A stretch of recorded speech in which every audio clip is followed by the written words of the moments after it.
Hello there. Now we are in the book of Leviticus and studying this, just going through it, and we're just trying to get an overview.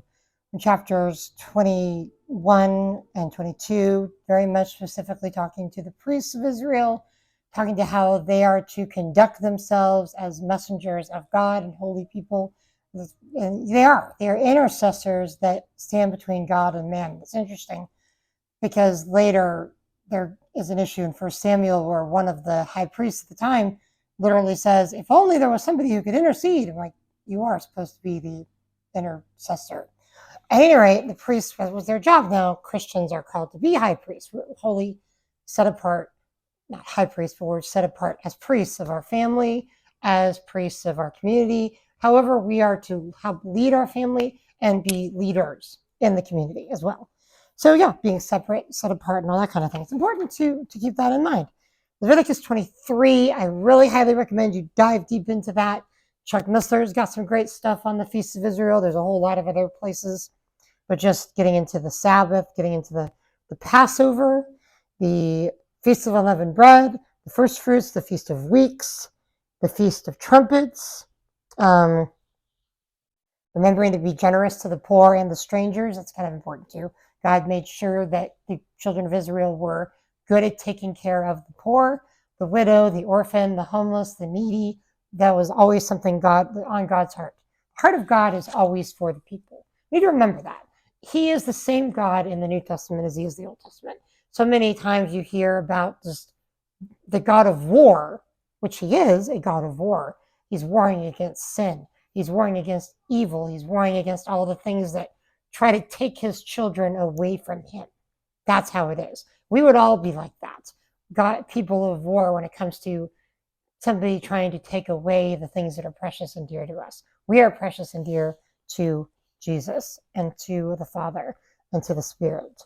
So then, of course, there's a lot there with the significance, the prophetic significance of Leviticus 23 is there too. I'm not going to dive deep into that right now.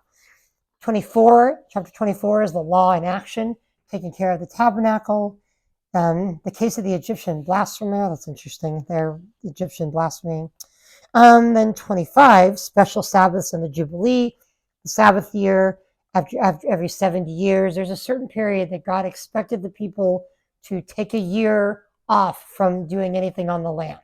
This is a year when the land is supposed to rest, and that's very important when you get to the whole Babylonian exile and the 70-year period of that where they didn't take care of it. So God said, fine, you owe me 70 years. I'm going to take you into exile. And there's a lot of reasons why they went into exile, but that is one of the reasons why there was at least a 70-year period of that, was so that the land of Israel would have a rest, because it needed a rest. And land does need rest.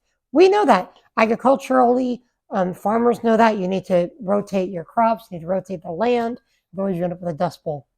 At any rate, there's a lot of rules about property, about taking care of things, lending to the poor. Leviticus 26, blessings and curses. Do not worship idols. Then there's a bunch of curses on the disobedience of Israel.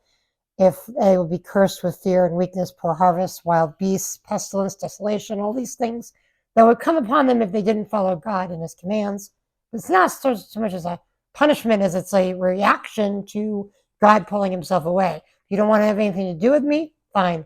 The world is an evil place because it is ruled by evilness right now since the Garden of Eden. If you don't want anything to do with God, the other thing is going to overwhelm you. It's like the further you get away from the fire, the colder you're going to get.